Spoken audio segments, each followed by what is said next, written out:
নমস্কার, শুভ সন্ধ্যা। শান্তন টিভির পর্দায় আপনাদের সকলকে স্বাগত। সাথে আছি আমি দীপান্বিতা। চোখ রাখবো বিস্তারিত সংবাদে। কংগ্রেস এবং সিপিআইএম এর পায়ের নিচে মাটি সরে গেছে, তাই তারা জোট হয়ে নাম দিয়েছে ইন্ডিয়া। কিন্তু দিল্লির একজন জেলে যাওয়ার পর ইন্ডিয়া থেকে তারা এখন ইন্ডি হয়ে গেছে। শেষ পর্যন্ত তাদের আয় থাকবে। সোমবার করপুক আশ্রম স্কুল মাঠে বিজেপি প্রার্থী কৃতি সিং দেববর্মার সমর্থনে আয়োজিত সভায় একথা বলেন মুখ্যমন্ত্রী ডক্টর মানিক সাহা। সোমবার করবুক বিধানসভা কেন্দ্রের আশ্রম স্কুল মাঠে বিজেপি আইপিএফটি তীব্রামথার যৌথ উদ্যোগে একটি নির্বাচনী জনসভা অনুষ্ঠিত হয়। ২ নং পূর্ব ত্রিপুরা লোকসভা আসনের ভারতীয় জনতা পার্টি মনোনীত প্রার্থী কৃতি সিং দেববর্মার সমর্থনে নির্বাচনী সভাটি অনুষ্ঠিত হয়। সভায় প্রধান বক্তা হিসেবে উপস্থিত ছিলেন রাজ্যের মুখ্যমন্ত্রী অধ্যাপক ডক্টর মানিক সাহা। মুখ্যমন্ত্রী আয়োজিত সভায় বক্তব্য রেখে বলেন, যাদের হাত থেকে রক্ত এখনো শুকায়নি তাদের সাথে হাত মিলিয়েছে কংগ্রেস এবং বর্তমানে তাদের জনগণের সামনে এসে কংগ্রেস সিপিআইএম এর জোট বলতে লজ্জা হয়, তাই তারা ইন্ডিয়া জোট বলেছে। কিন্তু এই ইন্ডিয়া জোটের একজন বর্তমানে কারাগারে চলে গেছে। ধীরে ধীরে এটা আইয়ে চলে আসবে, অর্থাৎ আমি। বিরোধীদের আক্রমণ করে মুখ্যমন্ত্রী আরো বলেন, কংগ্রেস ভবন থেকে সিপিআইএম এর ফ্ল্যাগ বের হয় আর সিপিআইএম এর অফিস থেকে কংগ্রেসের ফ্ল্যাগ বের হয়। এর চাইতে দুঃখজনক আর কিছু হতে পারে না। কিন্তু তারা বুঝতে পারছে তাদের পায়ের নিচের মাটি নেই। তিনি আরো বলেন, ক্ষমতায় আসতে রাজ্যের সিপিআইএম এবং কংগ্রেস তীব্রামথার সঙ্গে জোট হতে চেয়েছিল, কিন্তু তীব্রামথা বুঝতে পেরেছে উন্নয়নের জন্য প্রধানমন্ত্রী নরেন্দ্র মোদীর সাথে চলতে হবে, তাই তারা বিজেপির সাথে জোট হয়েছে বলে জানান মুখ্যমন্ত্রী। এর মধ্যে সেই জোটের কে সেই জোটে আছে কংগ্রেস এবং সিপিএম। আমার দুঃখ লাগে, বারবার ওদের বলেছি যে যাদের হাতের রক্ত এখনো তাদের হাতের রক্ত শুকোয়নি তাদের সাথে একে অপরের হাত মিলিয়েছে। সত্যি এটা একটা দুঃখজনক ঘটনা। এবং এই ধরনের এখন তো তারা নিজেদেরকে কংগ্রেস সিপিএম এর জোট বলে না, এখন ওদের লজ্জা হয় কংগ্রেস সিপিএম এর জোট বলতে। ওরা কি বলছে?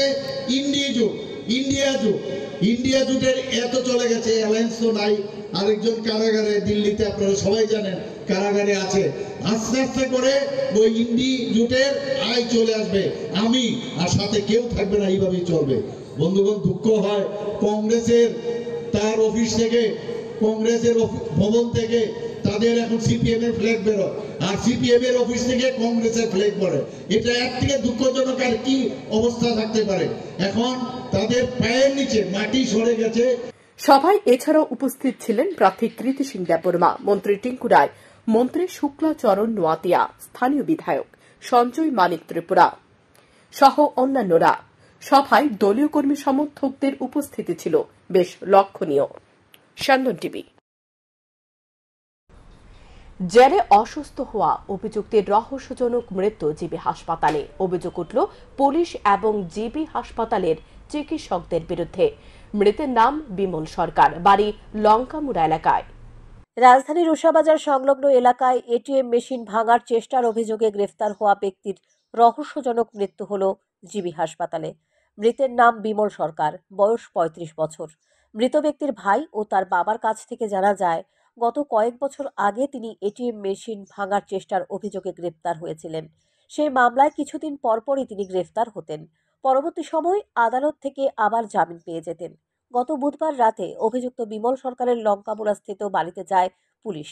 পুলিশ পরিবারের লোকজনদের জানায়, পরের দিন তাকে যেন থানায় নিয়ে যায়। যথারীতি বৃহস্পতিবার রামনগর পুলিশ ফাঁড়িতে নিয়ে গেলে বিমল সরকারকে গ্রেফতার করে পুলিশ। পুলিশ বিমল সরকারের স্ত্রী এবং পিতাকে জানিয়ে দেয় আদালতে যাওয়ার জন্য। আদালত থেকে নির্দেশ অনুযায়ী সেদিন নিয়ে যাওয়া হয়েছিল জেলে। রাতের বেলা অসুস্থ হয়ে পড়ার পর জেল থেকে নিয়ে আসা হয় আইজিএম হাসপাতালে। পুলিশ খবর দেয় পরিবারের লোকজনদের। তারপর পুলিশের কাছ থেকে জানতে পারে বিমল সরকারকে সিটি স্ক্যান করে হাসপাতালে ভর্তি রাখা হয়েছে। পরের দিন জিবি হাসপাতালে নিয়ে যাওয়া হলে ছুটে যায় পরিবারের লোকজন। তারা গিয়ে অচৈতন্য অবস্থায় দেখতে পায় বিমল সরকারকে। তারপর বিমল সরকারের পিতা আদালতে গিয়ে জামিনের আবেদন করার পর জামিন পায়। তারপর জিবি হাসপাতালে চিকিৎসা চলছিল বিমল সরকারের। কিছুটা স্বাভাবিক হওয়ার পর বিমলের পিতার চিকিৎসকের কাছে দাবি করেন তাকে বাড়ি নিয়ে যাওয়ার, কিন্তু চিকিৎসক বাড়ি নিয়ে যেতে দেয়নি। মঙ্গলবার সকালে একটি স্যালাইন দেওয়ার পর তার হাত ফুলে যায়। কিছুক্ষণ পর মৃত্যুর কোলে ঢলে পড়ে বিমল সরকার। কী কারণে তার মৃত্যু হয়েছে সে বিষয় নিয়ে পরিবারের লোকজনদের কাছে চিকিৎসক মুখ খুলতে চায়নি। এদিকে পুলিশের পক্ষ থেকেও কেউ হাসপাতালে আসেনি বলে অভিযোগ মৃত ব্যক্তির পিতার। তারপর মেডিসিন ওয়ার্ড থেকে মৃতদেহ পরিবারের হাতে তুলে দিতে চায়নি চিকিৎসক। তারপর কি হয়েছে? তারপর যে জানা এর পরের দিনে আবার আমি আসি, আবার সকালবেলা করতেছি যে রবিবার দিন করতেছি, স্যার আমার এইটা রুগীটা দিয়ে দেন, আমরা খুব অসুস্থ, আমি অন্য নিয়ে যাবো, চিকিৎসা করো, কই নিয়ে যাবো, আমি রুগীদের পুলিশ যদি না যায়, পুলিশের ইয়ে না পেলে আমি পাইছি না। আমি তো জানি যে পুলিশ আসলে তারা তো রাত্রেবেলা রয়েছে, আর যদি পুলিশ আমরা বয়ে গেছে, তাহলে আমরা যে আমরা আটকে রেখে নাকি আমার রুগীটা দিয়ে দেন, এরা দিচ্ছে না। মারা গেছে বলে আজকে সকালে কি কারণে মারা গেছে? কোনো আসলে কোনো ইয়ে নাই, ডাক্তার কোথায় আসলে কোনো রোগ নাই। আপনাদের কি মনে হয় কি কারণে মারা গেছে? ওখানে কি ডাক্তারে ওষুধ দিয়ে মারছে নাকি কেমনে পুলিশের ইয়ে থেকে আমি তখন এটা তখন তো আমি রুগে আসা, আমার তখন স্যার কী কমে আমার তো মাথা সকালবেলা এই যে আমার ওদের জিজ্ঞাসা করছেন যে পুলিশের কোনো মানে টর্চার করছে বা কথাবার্তা ইয়ে তো কোনো কথাই চাই করে। এখন কি চান আপনারা? আমি কি চাই, আমি ওখানে যে ভালো মনে করি, আমার ছেলের আমি বাড়ি থেকে আমি ভালো নিয়েছি, ওখানে এই অবস্থা হয়েছে, আমি ওখানে কী করা, আমি গরিব মানুষ, যেন তার দুইটা মেয়ে আছে আর একটা বউ, সংসার থেকে আলাদা, ওই তার বউ। মৃতের পরিবারের অভিযোগ, কী কারণে মৃত্যু হয়েছে সে বিষয়ে মুখ খুলতে চাইছে না ডাক্তার, পুলিশ, কেউই। বিষয়টি সুস্থ তদন্তের দাবি করল মৃতের পরিবার। স্যান্দন টিভি। আবারও বাইসনের আক্রমণে আহত হলো এক মহিলা। আহত মহিলার নাম শ্রীদেবী নোয়াতিয়া, বয়স 26 বছর। ঘটনা যাত্রাপুর থানার অন্তর্গত নিদয় এলাকায়। জানা যায়, তৃষ্ণা অভয়ারণ্য থেকে একটি বাইসন বেরিয়ে যায়। বাইসনটি বেশ কয়েকদিন ধরে যাত্রাপুর থানা, সোনামুড়া থানা ও মেলাখোর থানা এলাকায় জঙ্গলে অবস্থান করছে। বন দপ্তরের কর্মীরা এই বাইসনটির উপর নজরদারি চালাচ্ছে। সোমবার সকালে যাত্রাপুর থানা এলাকায় লোকালয়ে চলে আসে বাইসনটি। বন দপ্তরের কর্মীরা বাইসনটিকে জঙ্গলের রাস্তা দিয়ে তৃষ্ণা অভয়ারণ্যে নিয়ে যাওয়ার চেষ্টা করেছিল। সে সময় আচমকা বাইসনটির সামনে পড়ে যান শ্রীদেবী নোয়াতিয়া। তখন বাইসনটি শ্রীদেবীর উপর আক্রমণ করে এতে আহত হয় শ্রীদেবী। সাথে সাথে তাকে নিয়ে যাওয়া হয় নিদয়া প্রাথমিক স্বাস্থ্য কেন্দ্রে। সেখান থেকে তাকে রেফার করে দেওয়া হয় মেলাখোর হাসপাতালে। মেলাখোর হাসপাতাল থেকে তাকে উন্নত চিকিৎসার জন্য জিবি হাসপাতালে রেফার করে দেওয়া হয়। জানা যায়, বাইসনের আক্রমণে আহত শ্রীদেবী নোয়াতিয়ার অবস্থা আশঙ্কাজনক। উল্লেখ্য, ইতিপূর্বে 30 মার্চ দক্ষিণ পাহাড়পুর পঞ্চায়েতের বরখোলা গ্রামে বাইসনের আক্রমণে আহত হয় রাকেশ দেববর্মা নামে 17 বছর বয়সী এক যুবক। সেও বর্তমানে জিবি হাসপাতালে চিকিৎসাধীন। আক্রমণ কে করছে? না হ্যাঁ গোবো কোন জায়গাত করছে আক্রমণ? আপনার বাড়ি কোন জায়গায়? নিদিয়া। হ্যাঁ, কটা কোন সময় হয়েছে ঘটনাটা? আমরা গেছি লাড়কি আনতে 9টার সময় গেছি, লাড়কি লসে লাড়কি পদা বান্ধা আইতে সময় এরকম ওইটা আপনার সামনে পড়ছে। গাঁজা সহ 5 পাচারকারীকে আটক করল চুরাইবাড়ি থানার পুলিশ। জানা যায়, চুরাইবাড়ি থানার পুলিশ রুটিন তল্লাশি চালানোর সময় সোমবার দুপুরে ধর্মনগর থেকে করিমগঞ্জগামী দুটি মিনি বাস থেকে সন্দেহজনক 5 জনকে আটক করে। তল্লাশি চালানোর সময় তাদের শরীর ও তাদের সাথে থাকা দুটি ব্যাগ থেকে উদ্ধার হয় গাঁজা। চুরাইবাড়ি থানার ওসি সমরেশ দাস জানায়, এদিন AS01 FC 2535 ও AS 24C6171 নম্বরে দুটি বাস থেকে মোট 5 জন সন্দেহজনককে আটক করা হয়। তাদের কাছ থেকে মোট 19 কেজি গাঁজা উদ্ধার করা হয়। ধৃতরা হল সুভাষ কুমার, বয়স 27 বছর, রাঘব কুমার, বয়স 18 বছর, গোলু কুমার, বয়স 19 বছর, শিবকুমার, বয়স 25 বছর ও জিতেন কুমার। তাদের সকলের বাড়ি বিহারে। উদ্ধারকৃত গাঁজার আনুমানিক কালোবাজারের মূল্য 4 লক্ষ টাকা হবে বলে জানান তিনি। ধৃতদের বিরুদ্ধে NDPS আইনে মামলা রুজু করা হয়েছে। ধৃতদের মঙ্গলবার আদালতে সোপর্দ করা হবে বলে জানান তিনি। আমাদের চুরাইবাড়িতে 24/7 একটা নাকা রান করে। তো এখানে প্রত্যেকটা গাড়ি আমরা চেক করি, চেক করার পরই তারপর গাড়িগুলা বহিরাজ্যে পাড়ি দেয়। তো আজকে নাকা চেকিংয়ের সময় প্রথম আমরা ধর্মনগর করিমগঞ্জগামী একটা ছোট বাস, তার নাম্বার হচ্ছে AS01FC 2535, ওইটা চেক করে ওটার মধ্যে সন্দেহজনক 2টা লোককে আমরা ডিটেন করি। তাদের একজনের নাম সুভাষ কুমার, আরেকজনের নাম রাঘব, দুজনের বাড়ি বিহার। তো তাদের ব্যাগ তল্লাশি করে তাদের কাছ থেকে 2টি ব্যাগে মোট 12 কেজি গাঁজা, শুকনো গাঁজা সিজ করি। তো তাদের স্বীকারোক্তি মূলে নেক্সট বাস যেটা, এটাও ধর্মনগর থেকে করিমগঞ্জ যাচ্ছিল, প্রথম বাসটার পেছনে পেছনে, ওটার নাম্বার, দ্বিতীয় বাসের নাম্বার AS24C6171। এটাতে তাদের আরো 3জন সাথী, এই 3জন সাথী ছিল।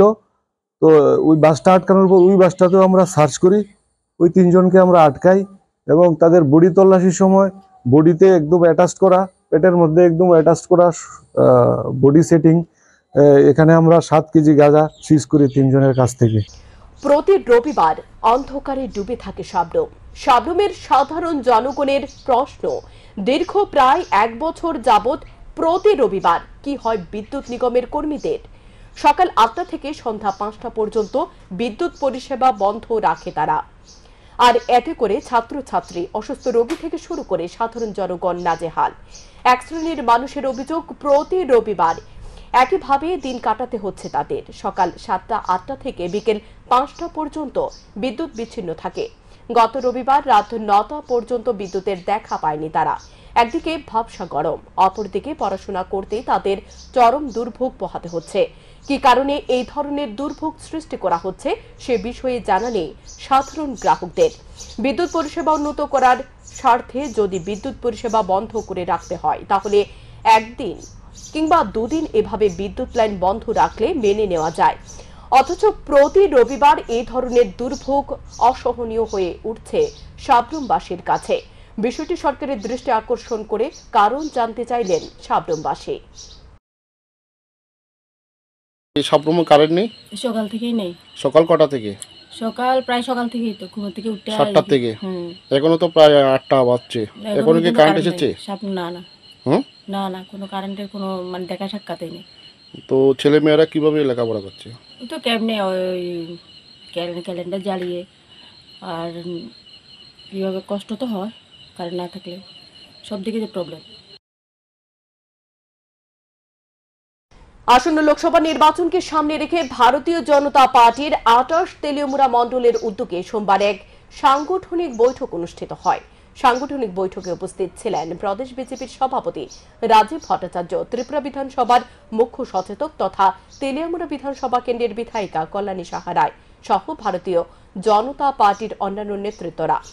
আসন্ন লোকসভা নির্বাচনকে সামনে রেখে ভারতীয় জনতা পার্টির বিভিন্ন সাংগঠনিক বিষয়ে এদিন এই বৈঠকে পর্যালোচনা করা হয়।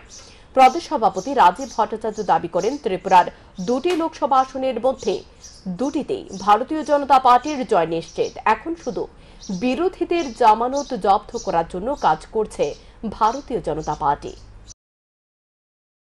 দেখুন, আপনারা অবগত আছেন যে আগামী 26শে এপ্রিল এই পূর্ব ত্রিপুরা লোকসভা আসনের নির্বাচন সংগঠিত হবে। এই নির্বাচনকে সামনে রেখে আমরা চাই আমাদের প্রার্থী যিনি হয়েছেন এই রাজ পরিবারের কন্যা আমাদের কৃতি দেবী দেববর্মন মহোদয়ের পদ্ম ফুল চিহ্নে আমরা নির্বাচনে এই পূর্ব আসন থেকে ভারতীয় জনতা পার্টির প্রার্থী করেছি। এবং ইতিমধ্যে আপনারা জানেন যে আমাদের সঙ্গে আইপিএফটির জোট ছিল, আর এখন নতুন করে আমাদের সঙ্গে জনজাতি ভিত্তিক দল যেটা ত্রিপুরা মথা আমাদের সঙ্গে অ্যালায়েন্সে এসছে এবং ওনাদের 2জন বিধায়ক রাজ্য মন্ত্রিসভার সদস্য হয়েছে। তো অর্থাৎ ভারতীয় জনতা পার্টির মোদিজির যে সংকল্প, বিকশিত ভারত করার যে গ্যারান্টি। আবারও নাকা পয়েন্টে গাড়ি তল্লাশি করে উদ্ধার হলো গাঁজা। পুলিশ আটক করেছে একজনকে। ঘটনার বিবরণে জানা যায়, সোমবার তেলিয়ামুড়া থানা এলাকায় জাতীয় সড়কে হাওয়াইবাড়ি এলাকায় পুলিশি নাকা পয়েন্টে অটো গাড়িতে তল্লাশি করে উদ্ধার করে 19 কেজি শুকনো গাঁজা। নাকা পয়েন্টে অটো চালককে জিজ্ঞাসাবাদ করলে সে জানায় চম্পকনগর থেকে 2 জন মহিলা তেলিয়ামুড়া আসবে বলে গাড়িতে ওঠে। পুলিশ গাঁজা সহ 2 জন মহিলাকে আটক করেছে। পুলিশ তদন্ত চালিয়ে যাচ্ছে বলে জানা যায়।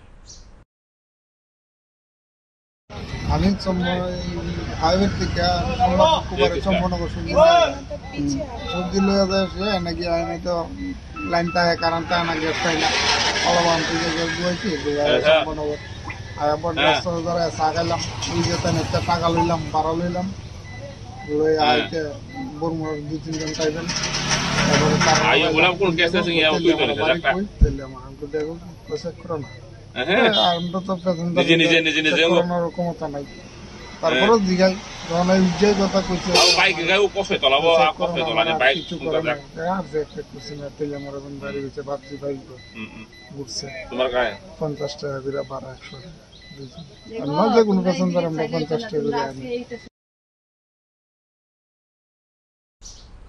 অভাব অনটনের শিকার হয়ে বিকল্প পথ বেছে নিল জমিয়ারা।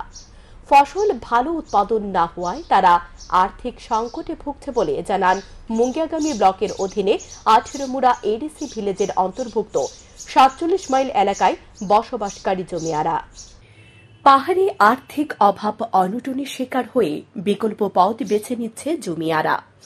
জমিয়া পরিবারগুলি আর্থিক উপার্জনের বেঁচে থাকার পথ জুম চাষ, আর জুমের ফসল ভালো হলেই তারা খুশি। মুঙ্গিয়াগামী ব্লকের অধীন 18 মুড়া এডিসি ভিলেজের অন্তর্ভুক্ত 47 মাইল এলাকায় বসবাসরত গিরিবাসীর আয় উপার্জনের মাধ্যম হল জুম চাষ। প্রতি বছরের ন্যায় গত বছরও জমির চাষ করে তারা, কিন্তু ফলন ভালো হয়নি বলে খুবই কষ্টের মধ্য দিয়ে দিন গুজরান করছে। ফলে আর্থিকভাবে সমস্যায় জড়িয়ে পড়ছে জমিয়ারা। সংসার প্রতিপালনের জন্য বাধ্য হয়ে বিকল্প আয়ের উৎস খোঁজার চেষ্টা করছে তারা। কোনো ধরনের উপায় না পেয়ে পাহাড়ের জঙ্গল থেকে কচু আনছে তারা। এক জমিয়া পরিবার জানায়, জঙ্গল থেকে কচু সংগ্রহ করে তা জাতা কলে পিষে মোচা তৈরি করছে। সে মোচাকে আবার বাতাসে আকৃতি করে বাজারে বিক্রি করছে। 18 মুড়া পাহাড়ের আসাম আগরতলা জাতীয় সড়কের পাশে কিংবা মুঙ্গিয়াগামী ও তেলিয়ামুড়া বাজারে বিক্রি করে উপার্জন করছে বলেও জানায় জমিয়া কলঙ্কিনী রিয়াং ও ক্ষুদিরাম রিয়াং। প্রতি কিলো 100 টাকায় বিক্রি হলেও পর্যাপ্ত পরিমাণে হয় না, কিন্তু সংসারে প্রতিপালন করার তাগিদে তাদের করতে হচ্ছে। কচু কচু কই থেকে আনেন? জঙ্গল থেকে। হ্যাঁ, তো জঙ্গল থেকে আনেন না? আইনা এই কইরা গুল্লু কইরা কি করেন? কত কইরা কেজি বেচেন? 100। 1 কেজি 100। মানে এই বাড়িতেই করেন? বাজারে নিয়ে বেচেন? বাজারে যাবো বেচব, গ্রামে বেচবো। এই ইডির উপরে আপনার সংসার চলে? আপনার সংসারে কতজন লোক আছে?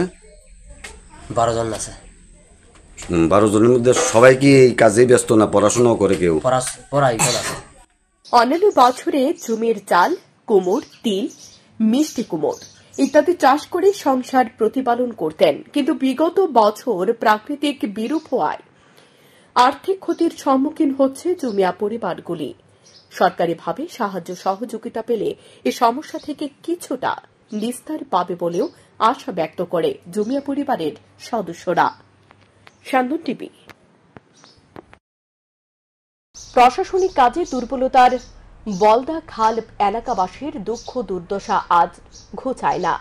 খয়েরপুর বিধানসভা কেন্দ্রের অন্তর্গত বলদাখাল এলাকা তথা চন্দ্রপুত 14 দেবতা মাতাবাড়ি পর্যন্ত চলাচলের মূল সড়ক পথটি দীর্ঘ বহু বছর যাবৎ জরাজীর্ণ অবস্থায় ধুঁকছে, আর তার সাথে ধুঁকছে এলাকার স্থানীয় বাসিন্দা থেকে শুরু করে এই রাস্তা দিয়ে যাতায়াতকারী পথচারীরা। স্থানীয়দের বক্তব্য, বহুবার খয়েরপুর বিধানসভা কেন্দ্রের অন্তর্গত বলদাখাল এলাকার রাস্তা সংস্কারের দাবি জানিয়েও কাজের কাজ কিছুই হয়নি। দিনে দিনে রাস্তাটি চলাচলে একেবারে অযোগ্য হয়ে পড়েছে। তাছাড়া এখানে একটি পাবলিক স্কুলও রয়েছে। সুতরাং এই ব্যস্ততম রাস্তা দিয়ে প্রতিদিন বহু মানুষের যাতায়াত, কিন্তু রাস্তাটি সংস্কারের কোনো উদ্যোগ নেই সংশ্লিষ্ট দপ্তরের। রাস্তাটি দ্রুত সংস্কার করার হলে পথচারীদের যাতায়াতের সুবিধা হবে, উপকৃত হবেন স্থানীয়রা। তারপর তো সারা জীবন আমরা এই কষ্ট ভুগতেছি। আজ কত বছর 45 বছর ধরে আমরা এই কষ্ট ভোগ করছি। মাতাবাড়ি রোড 14 দেবতা। হ্যাঁ 14 দেবতা এই স্টেশন এই যার একটা রোড আছে এইটার নাম হলো আতপুর বলদাখাল চন্দ্রপুর বলদাখাল। এই অবস্থা মনে করো মধ্যে একটা সামথিং একটা ইয়ে করছে তোমার ইয়ে করছে, এরপরে এটা আমরা কাঁচামাটি চলছে অনেক বছর, এরপরে মোটামুটি শান্তি। এখন আবার রাস্তা ভেঙে গেছে, এখন করবো না কি গভর্নমেন্টে চিন্তা করবো। নির্বাচনকে সামনে রেখে ময়দানে নেমেছে পশ্চিম ত্রিপুরা আসনের ইন্ডিয়া ব্লকের মনোনীত প্রার্থী আশিস কুমার সাহা। এদিন পশ্চিম ত্রিপুরা লোকসভা আসনে প্রার্থী আশিস কুমার সাহা বিলুনিয়া শহরের বিভিন্ন স্থানে নির্বাচনী প্রচারে নেমে ভোটের আবেদন জানান বিলুনিয়াবাসীর কাছে। সোমবার সকাল থেকে শুরু হয় নির্বাচনী প্রচার, সাথে ছিলেন বাম কংগ্রেস নেতা কর্মীরা। এদিন প্রথমে সকাল 8টায় বনকর নদীর উত্তর পাড়ে পথসভা দিয়ে শুরু হয় এদিনের নির্বাচনী কর্মসূচি। তারপর হুটখোলা গাড়িতে রোড শো করে বিলুনিয়া শহর পরিক্রমা করেন। এরপর 1 নং টিলায় হয় পথসভা, সেখান থেকে রোড শো করে আর্য কলোনিতে হয় পুনরায় অনুরূপ পথসভা। এদিনের পথসভা এবং রোড শোতে প্রার্থী আশিস কুমার সাহা ছাড়াও উপস্থিত ছিলেন সিপিআইএম এর বিলুনিয়ার 2 বিধায়ক দীপঙ্কর সেন ও অশোক মিত্র।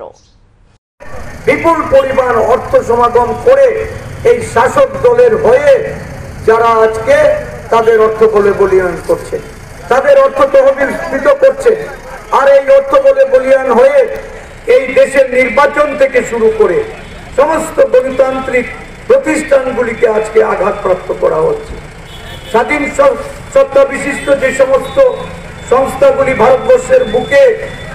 আসন্ন লোকসভা নির্বাচনকে সামনে রেখে বিজেপি সহ বাকি 2 শরিক দলের খোয়াই জেলা ভিত্তিক বৈঠকের আয়োজন করা হয়। সোমবার খোয়াই স্বপ্নপুরী অতিথি নিবাসে কনফারেন্স হলে হয় এই বৈঠক। এই বৈঠকে উপস্থিত ছিলেন রাজ্য বিধানসভার মুখ্য সচেতক কল্যাণী সাহা রায়, মন্ত্রী বিকাশ দেববর্মা, আইপিএফটি দলের প্রাক্তন বিধায়ক প্রশান্ত দেববর্মা, তিপ্রামথা দলের মেবার কুমার জমাতিয়া সহ অন্যান্যরা। যে মিটিংয়ে রাজ্যের মাননীয় মন্ত্রী বিকাশ দেববর্মা বিজেপি, রাজ্যের মাননীয় মন্ত্রী অনিমেষ দেববর্মা তিপ্রামথা, আমাদের প্রাক্তন মন্ত্রী মেবার কুমার জমাতিয়া, আমাদের বিধায়ক তিপ্রামথা এবং অন্যান্য কার্যকর্তারা যারা উপস্থিত, আমাদের প্রাক্তন বিধায়ক প্রশান্ত দেববর্মা আইপিএফটি, সকলে মিলে আমরা একটা কোঅর্ডিনেশন মিটিং করেছি।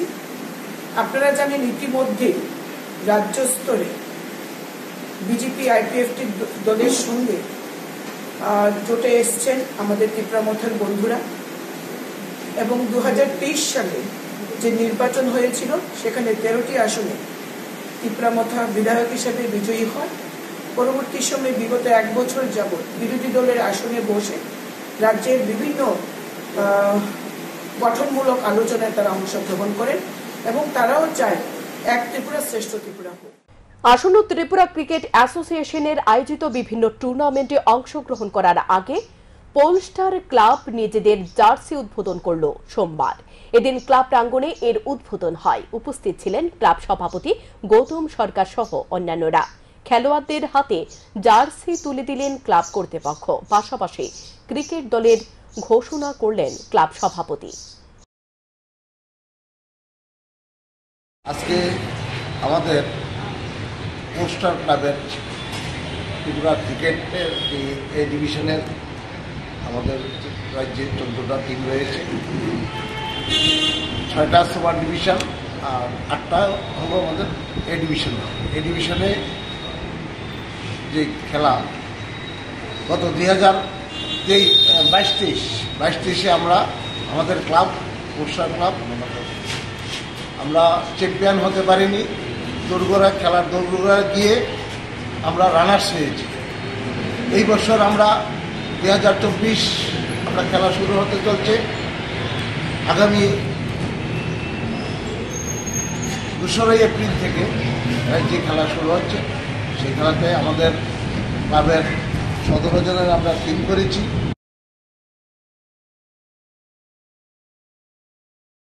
সোমবার কালীবাড়ি মাঠে কমলপুর সিনিয়র ক্রিকেট টুর্নামেন্টের ফাইনাল অনুষ্ঠান অনুষ্ঠিত হয়।